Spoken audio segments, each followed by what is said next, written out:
Episode 9 में हमने देखा कि विल्सन ने पनिशर को अपने पास बुलाया था। विल्सन पनिशर के हाथों डक्टन और शहर के बाकी के क्रिमिनल्स को मारना चाहता था ताकि विल्सन के लिए काम आसान हो जाए और जेल से बाहर आने के बाद वो बिना मेहनत किए फिर से एक बड़ा आदमी बन जाए। इसलिए विल्सन पनिशर को जेल से फ्री कर देता है। दूसरी तरफ कैरन को पता चलता है कि जो 3 गैंग के बीच में वॉर हुई थी वो पुलिस वालों ने बनाया हुआ एक स्टिंग ऑपरेशन था। 3 गैंग्स एक साथ एक डील करने के लिए आए थे जो ब्लैक स्मिथ नाम का आदमी करने वाला था, पर ब्लैक स्मिथ आया नहीं, जिसके वजह से वॉर हुई और उसी में पनिशर की फैमिली की जान गई। वही दूसरी तरफ डेयरडेविल को एक जगह के बारे में पता चलता है जहाँ लोगों को पकड़कर उनका खून निकाला जा रहा था। वह डेयरडेविल को नोबू दिखता है जो कि पहले सीजन में मर गया था, पर अभी नोबू जिंदा था और एक मशीन को लेके वहां से चले जाता है। तो यहाँ से एपिसोड 10 की कहानी को शुरू करते हैं जिसका नाम है the man in the box. Episode की शुरुआत में हमें ब्रैट ऑफिसर दिखता है जो उसी जगह पहुंचता है जहाँ जापानीज लोगों ने बच्चों को पकड़ कर रखा था। वहाँ पे वो सारे पाइप्स को भी देखता है जिसके हेल्प से बच्चों के बॉडी से खून निकाला जा रहा था। जब ऑफिसर बाहर आता है तो उसे वहाँ डेयरडेविल मिलता है। डेयरडेविल ऑफिसर से कहता है कि ये सारे बच्चों को एक सेफ हॉस्पिटल में लेके जाओ ताकि कोई इनके पीछे ना आ सके। ऑफिसर सबको क्लेयर के ही हॉस्पिटल में लेके जाता है जहां वो क्लेयर को भी वही कहता है जो डेयरडेविल ने उसे कहा था कि सारे पेशेंट के बारे में किसी को भी पता नहीं चलना चाहिए और इनका इलाज सीक्रेटली होना चाहिए। इसके बाद क्लेयर देखती है कि सारे लोगों के फिंगर टिप जला दिए गए हैं ताकि कोई भी इन्हें आइडेंटिफाई ना कर सके। तभी क्लेयर से मिलने मैट आता है और कहता है कि ये सब काम नोबू का है जो इन बच्चों के पीछे फिर से यहाँ पे आ सकता है। क्लेयर समझती है कि अगर नोबू और उसके लोग यहाँ पे आए तो डॉक्टर और क्लेयर की जान को भी खतरा हो सकता है, पर मैट उसे समझाता है कि जब तक इन बच्चों का इलाज नहीं हो जाता तब तक वो उनके प्रोटेक्शन के लिए यही रहेगा। तभी मैट को पुलिस के रेडियो से एक न्यूज सुनने मिलती है कि पनिशर अपने जेल के कैद से भाग गया है। इसके बाद हमें कोर्ट का सीन देखने मिलता है जहाँ अफरा तफरी का माहौल था क्योंकि पनिशर जेल से भाग गया था। तभी हमें मैट, कैरन और फॉगी दिखते हैं जो रेस से मिलने जा रहे थे। फॉगी को विश्वास नहीं हो रहा था कि पनिशर जेल से भाग गया क्योंकि वो जेल के सबसे सिक्योर्ड सेल डी में था। ये सुन के मैट को याद आता है कि सेल डी में तो विल्सन भी था, मतलब विल्सन ने ही उसकी भागने में हेल्प की होगी। कैरन को ये बात सच लगती है क्योंकि पनिशर कोर्ट के बीच में ही पलट गया और उसी सेल में गया जहाँ पे विल्सन है और उसी दिन जेल से भाग गया। और ये सब कनेक्शन लगाने के बाद उन्हें समझ आता है कि विल्सन ने ही पनिशर को जेल से भगाया है। इसके बाद तीनों रेस के केबिन में जाते हैं जहाँ रेस उनसे पनिशर को पकड़ने के लिए हेल्प मांगती है। मैट कहता है कि अगर उनको साथ में काम करना है तो रेस को सब कुछ सच बोलना पड़ेगा। इसलिए रेस सब कुछ कन्फेस करती है कि पनिशर की फैमिली की मौत रेस की लापरवाही की वजह से हुई है। रेस को पता था कि 3 गैंग्स के बीच में एक डील होने वाली है जिसे ब्लैक स्मिथ नाम का डीलर ऑर्गेनाइज करने वाला है और इसीलिए ब्लैक स्मिथ को पकड़ने के लिए रेज ने एक ट्रैप बनाया। पर रेस भूल गई थी कि ये डील बच्चों के पार्क में होने वाली है और रेस की यही गलती थी कि उसने पार्क को खाली नहीं करवाया और इसीलिए जब गैंग्स के बीच में लड़ाई हुई तो उसमें से कुछ गोली पनिशर की फैमिली को लगी और वो लोग मारे गए। ये सुन के मैट, कैरन और फॉगी तीनों रेस पे गुस्सा करते हैं क्योंकि इतनी बड़ी गलती करने के बाद भी वो पनिशर को मारना चाहती थी। पर रेस सबको सॉरी बोलती है और कहती है कि पनिशर अब फ्री हो गया है, मतलब वो रेस की फैमिली को भी मारने का ट्राई करेगा। पर कैरन रेस को समझाती है कि पनिशर ऐसे ही किसी को नहीं मारेगा और किसी बेगुनाह की जान नहीं लेगा, पर रेस को रिस्क नहीं लेना था,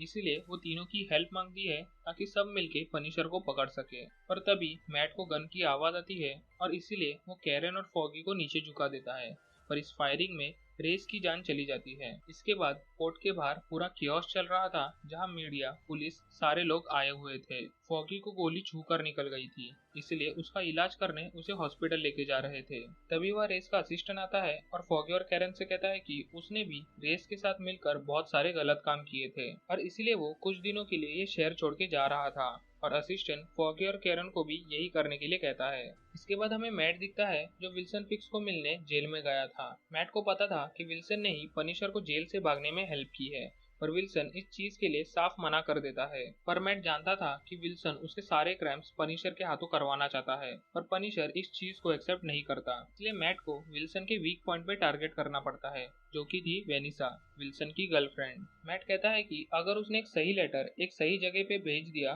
तो वेनिसा कभी भी शहर में नहीं आ पाएगी और उसका वीजा भी कैंसिल हो जाएगा। मैट वेनिसा को भी जेल में डाल सकता था, ये प्रूव करके कि विल्सन के सारे क्राइम्स के पीछे वेनिसा का भी हाथ था। ये सुन के विल्सन एग्रेसिव हो जाता है और मैट को मारने लगता है और कहता है कि अगर उसने ऐसा कुछ किया तो विल्सन बाहर आके मैट और फॉगी दोनों को मार देगा। ये बोल के विल्सन मैट को वहां से जाने के लिए कहता है। इसके बाद हम इलेक्ट्रा को देख सकते हैं जो कि एक एयरपोर्ट पे थी और इस शहर से जाने वाली थी। तभी उससे मिलने एक आदमी आता है और दोनों की अच्छी फ्रेंडशिप होती है। दोनों एक दूसरे को अपना नाम बताते हैं और इलेक्ट्रा खुद का एक फेक नाम बताती है और उस आदमी को इलेक्ट्रा का असली नाम पता था और ये भी पता था कि इलेक्ट्रा ने कितने लोग। ये सबसे इलेक्ट्रा समझ जाती है कि वो आदमी उसे मारने आया है। इसके बाद दोनों की लड़ाई होती है और इलेक्ट्रा उस आदमी को उसी के हथियार से मार देती है। इलेक्ट्रा को लग रहा था कि इसे जापानीज लोग ने भेजा है जो पहले भी इलेक्ट्रा पे हमला कर चुके थे और वो आदमी मरने से पहले कहता है कि उसे जापानीज लोग ने नहीं बल्कि स्टिक ने भेजा है। इसके बाद हम कैरन को देख पाते हैं जो अपने नए ऑफिस में जाती है। ऑफिस में बॉस सबको आज कोर्ट के इंसिडेंट की न्यूज कवर करने के लिए बोल रहा था। तभी कैरन उसके पास आती है और कहती है कि कोर्ट में जो कुछ भी हुआ वो शायद पनिशर ने किया होगा। इसलिए बॉस को डाउट था कि पनिशर आगे भी लोगों को मारता जाएगा और शायद पनिशर का अगला निशाना वो डॉक्टर होगा जिसने रिपोर्ट्स को चेंज किया था। इसके बाद दोनों डॉक्टर के घर पे जाते हैं और वो देखते हैं कि डॉक्टर को पहले से ही पनिशर ने मार दिया है। पर कैरन को विश्वास था कि पनिशर ऐसा नहीं मारता, वो एक ही गोली से दुश्मन की जान ले लेता है। पर यहाँ डॉक्टर और रेस को बहुत सारी गोलियां मारी गई थी। पर बॉस कैरन को समझाता है कि अभी वो एक किलर है ना कि कोई सोल्जर, इसलिए वो अपना बदला किसी भी तरह ले सकता है। इसके बाद बॉस कैरन को घर पे जाने के लिए कहता है और कैरन के साथ दो पुलिस वाले उसके सेफ्टी के लिए भेजता है। कैरन फिर दोनों पुलिस वालों के साथ अपने घर पे जाती है और तभी कैरन के घर पे पनिशर आता है। पनिशर ने दोनों पुलिस वालों को बेहोश किया था और वहाँ पे आया था। कैरन उसे दूर रहने के लिए कहती है पर पनिशर बोलता है कि जो हादसे हुए हैं वो उसने नहीं किए हैं। कैरन उसकी बात नहीं मान रही थी पर तभी कैरन के घर पे फायरिंग होती है और पनिशर उसे बचा लेता है और कैरन समझ जाती है कि रेस और डॉक्टर को पनिशर ने नहीं मारा। सीन फिर हॉस्पिटल पे शिफ्ट होता है जहाँ वो पेशेंट धीरे धीरे होश में आ रहे थे। क्लेयर फिर ये बात बताने मैट के पास जाती है जो उसी हॉस्पिटल के टेरेस पे बैठा हुआ था। क्लेयर कहती है कि उन लोगों के खून में 8 अलग अलग टाइप के ऑर्गेनिक सब्सटेंस मिले हैं और उनका खून बहुत ही सिस्टमेटिक वे से निकाला जा रहा था। क्लेयर ये भी कहती है कि उनके बॉडी में कुछ टॉक्सिन्स मिले हैं जिसके हेल्प से